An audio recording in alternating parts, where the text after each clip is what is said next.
Para ibu dan bapak, kaum muda, remaja dan anak-anak, saudari-saudaraku yang terkasih.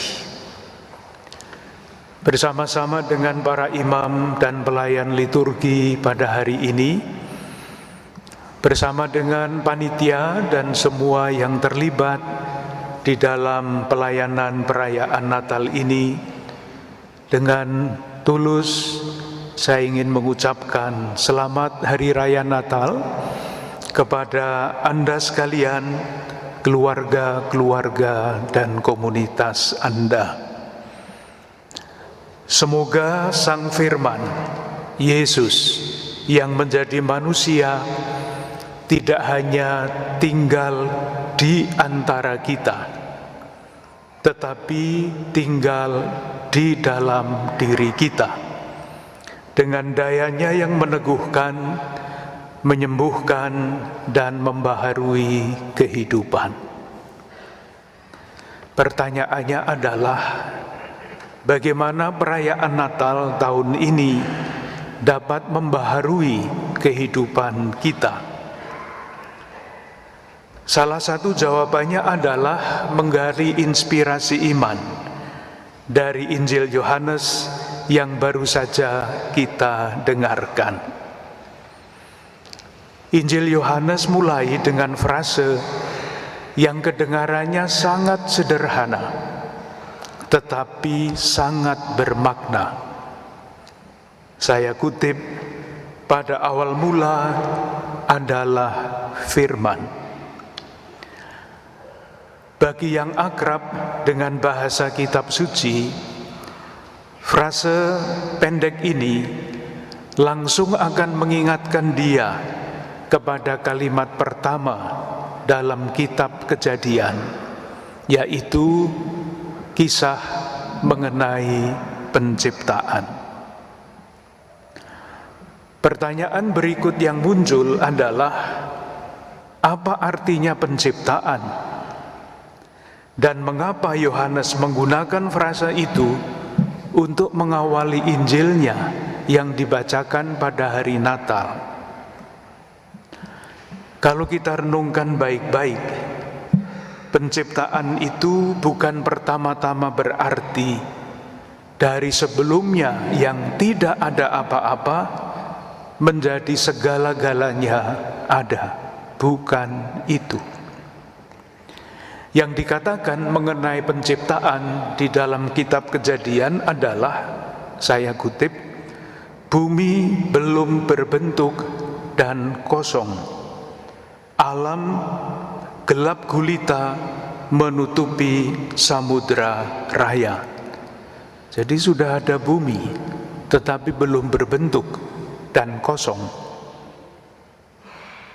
Artinya, sebelum penciptaan yang dilakukan oleh Allah, yang ada adalah alam bancuh, kata yang hanya ada di dalam kamus.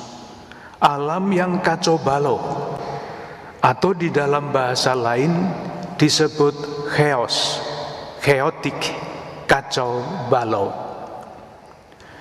Baru sesudah Allah berfirman, mulai hari pertama sampai hari ke-6, alam bancuh yang kacau balau itu menjadi jagat raya yang baik adanya. Terciptalah manusia yang oleh Tuhan diletakkan di Taman Firdaus. Saudari-saudaraku yang terkasih, dengan membuka Injilnya menggunakan frase pertama dari kitab Kejadian, dengan caranya sendiri, Yohanes ingin mengatakan kepada kita bahwa dengan menjadi manusia, Yesus, Sang Firman, menghadirkan penciptaan baru. Kalau kita membiarkan Yesus datang di dalam diri kita, jagat kecil kita, yaitu diri kita sendiri, yang dalam kadar tertentu seringkali kacau balau, akan menjadi teratur. Tidak lagi chaotic, tetapi menjadi tenang. Penciptaan baru semacam itu amat jelas di dalam hidup Rasul Paulus.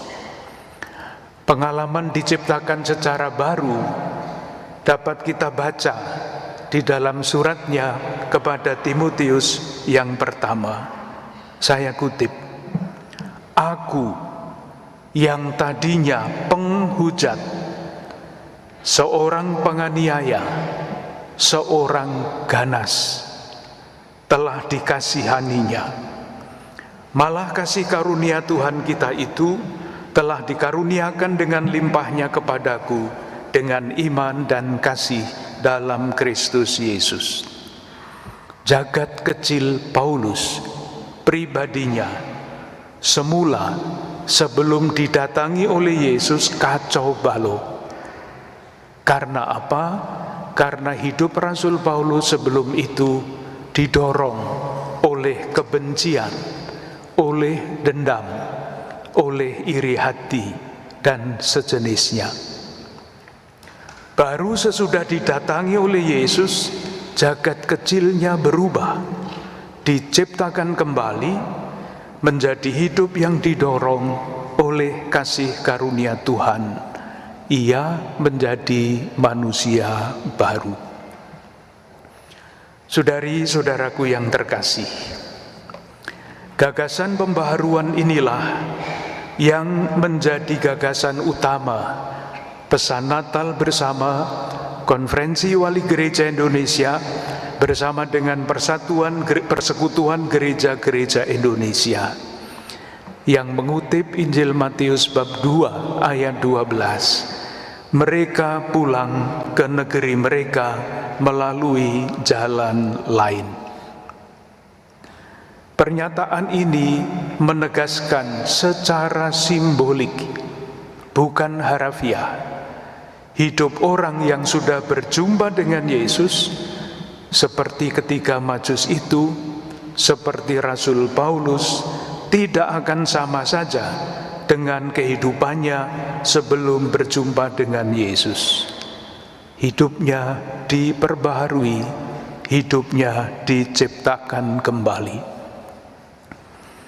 Pertanyaan terakhir yang perlu kita jawab adalah ini: jalan lain mana atau pembaharuan hidup seperti apa yang mesti kita tempuh agar Natal tidak berhenti pada upacara dan perayaan, apalagi pesta-pesta, tetapi benar-benar bermakna bagi hidup kita, bagi masyarakat kita.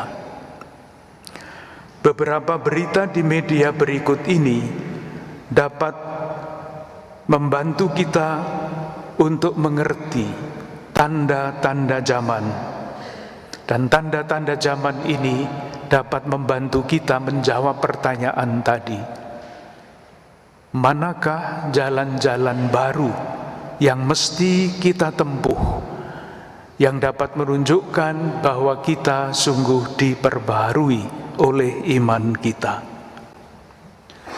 Beberapa waktu yang lalu diberitakan di dalam koran bahwa perdagangan manusia di Indonesia ini cenderung tinggi. Sementara kita tahu bahwa perdagangan manusia adalah salah satu dari kejahatan perdagangan yang paling besar, bersama dengan perdagangan narkoba dan perdagangan senjata. Sadarkah kita akan realitas ini, di mana hari ini kita merayakan Natal? Berita lain mengatakan bahwa setiap tahun sampah makanan di Indonesia, artinya makanan yang dibuang, setiap tahunnya kalau dihitung dengan rupiah jumlahnya 330 triliun rupiah. Sementara sekian banyak saudari-saudara kita sebangsa yang belum mampu mencukupi kebutuhan makannya. Pedulikah kita akan hal ini. Selain itu, sebagai pengguna media sosial, kita sadar, kita tahu bahwa ada banyak ujaran kebencian yang berseliweran di media sosial kita. 62% diantaranya berkaitan dengan SARA, yang pasti mencederai cita-cita kita untuk membangun persatuan Indonesia. Diberitakan juga di dalam penelitian yang lain bahwa ada kurang lebih 800.000 situs penyebar berita bohong, yang pasti menghambat cita-cita kita untuk membangun kemanusiaan yang adil dan beradab. Saudari-saudaraku yang terkasih, tahun ini kita merayakan Natal di dalam konteks antara lain seperti itu. Di dalam konteks seperti ini, perayaan Natal tahun ini mesti mendorong kita untuk tanda petik seperti ketika orang Majus pulang melalui jalan lain. Artinya, secara konkret di dalam situasi seperti itu, kita dipanggil dengan semangat Natal untuk merawat dan mengembangkan watak bangsa kita yang mulia, peduli dan cinta tanah air di dalam segala keluasan dan kedalaman maknanya. Marilah kita saling mendoakan. Kita berdoa untuk Keuskupan Agung Jakarta, untuk Gereja Katolik di Indonesia, supaya terus berkembang di dalam kedua watak mulia itu, peduli, cinta tanah air.